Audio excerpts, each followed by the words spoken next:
Yan, mga kabunyog, mga kababayan, welcome sa isang namang episode ng ating Kape at Kwentuhan. Kahapon, actually kagabi ko nga ito na-discuss na eh. Nung diniscuss ko ito kagabi, nakita ko na ito kahapon na ito ngang si Topacio nag-post. Mayabang pa, no? Mayabang pa si Topacio. Ha? Ah, ano, ang kinalat niya lang muna sa social media yung picture nila ni nilang dalawa ni Tebes. Ngiting aso, yung mayabang na ngiti. Ayan oh, ayan. Yan yung kumalat muna sa social media kahapon, ikinalat yan. Oh, 'di ba mga kabunyog mga kabayan? Yan oh, kumalat yan nung hapon. Tapos ang laman ng balita na ano nga daw, pinalaya na si Tebes. Yun, sabi ko patay. Mapapahiya nito si Rimulya at saka yung si Asik Labano. Ha? Tapos may mga ano pa, may mga pa suspense pa si Topacio, ha? Ano daw? Details.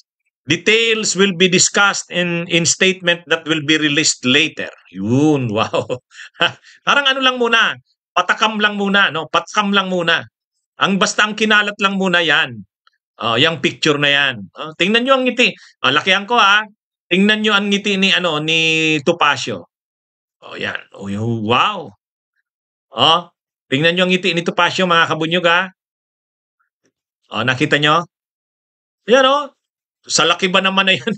Sa laki ba naman ng ano na yan, ng picture na yan, kita niyo ang ngiti ni Topacio. Yan yung picture ni Topacio at ni Tebes matapos mapalaya si Tebes doon sa Timor-Leste sa capital nito doon sa Dili.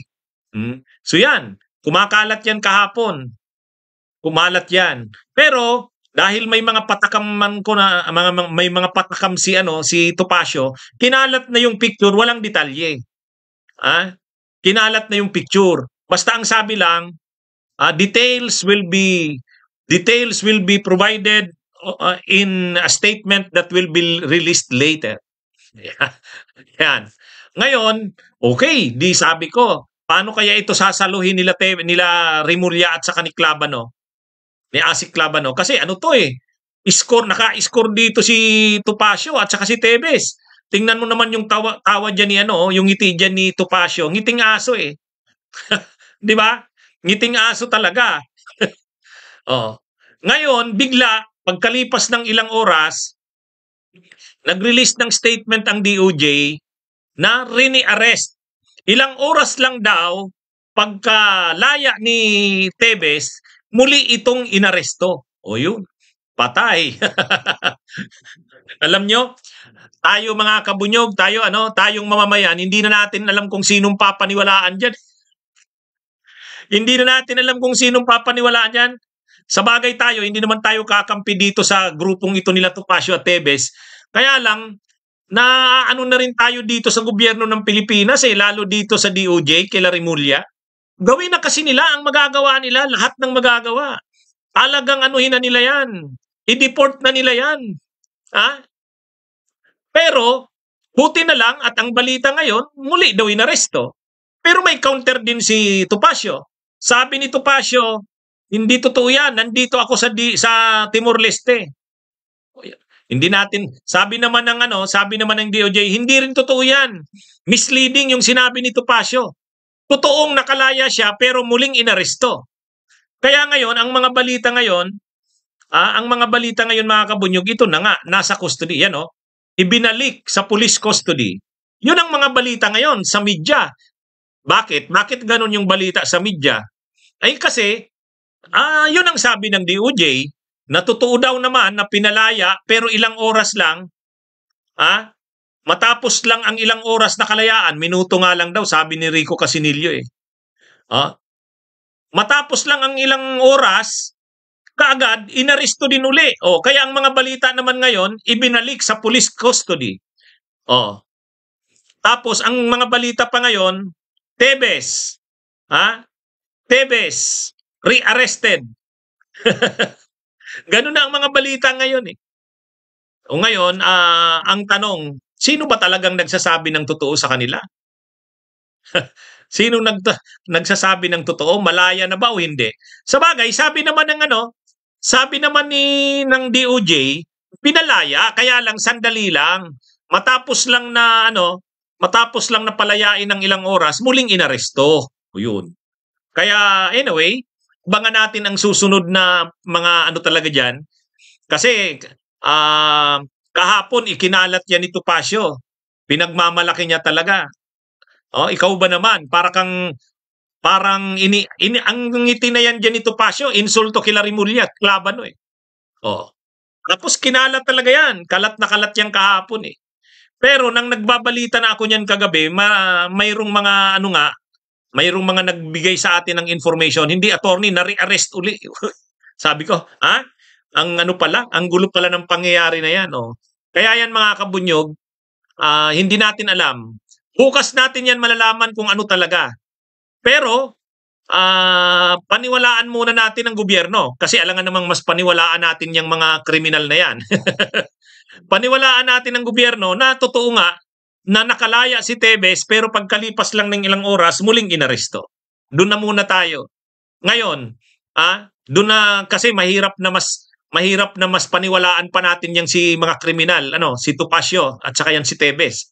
Mahirap yung paniwalaan natin diyan. Kaya lang para sana mawala na yung mga yabang ni Topacio at ni Tevez, kasi parang pinaglalaroan na ang gobyerno ng Pilipinas. Gawin na ang lahat ng DOJ. Gawin na ang lahat nila Rimulya ng gobyernong Marcos para talaga ma-deport na yan. Dapat talaga, na yan. Para mawala na yung yabang ng mga sa atin kasi yung mga wanted, mayayabang eh.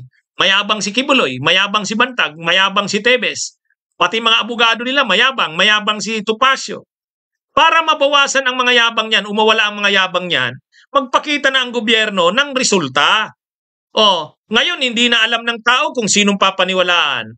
Buti na lang siyempre tayo kahit papano mas maniniwala sa gobyerno kaysa diyan. Kila Tevez at Topacio. Pero dapat ipakita na rin ng gobyerno na talagang sinungaling itong sila Tevez at Topacio. At maipapakita lang yan kung mai-deport na yan sa bansa matapos na ang kanilang mga yabang hambog. Di ba? Mga kabunyog? Kaya ito mga kabunyog, kailangan na talaga ng gobyerno na magpakita ng accomplishment sa bagay na yan. Si Bantag hindi pa naaaresto. Si Kibuloy hindi pa rin nahuhuli o naaaresto. Si Tevez pinagtatawanan lang sila sa kanila Topacio. Ngayon hindi mo na maintindihan sinong nagsasabi ng totoo. Kaya lang tayo syempre ang ating pagsuporta nasa gobyerno. Kasi mas dapat nating suportahan ang tama sa mali, ang mabuti sa masama. Kaya lang dapat na rin makita na rin ng taong bayan na talagang may resulta naman ang gobyerno sa ginagawa nito. Kasi ginagawang katatawanan ng mga taong wanted eh.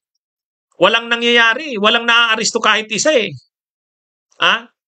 Mga kabunyog, mga kababayan, basta tayo ano't ano man, hindi natin kakampihan yan sila Topacio at Tevez. Ang yabang na yan, nakakasuka ang yabang ng tao na yan eh. Buti na lang pagkalaya pala ni Tevez, muling inaresto. Ngayon, pilit pa rin nagkakalat si Topacio. Hindi totoo yung sinasabi ng DOJ. Malaya na si Tevez. Hindi natin Basta tayo mga kabunyog, abangan natin kung anong mangyayari dito. At sana nga,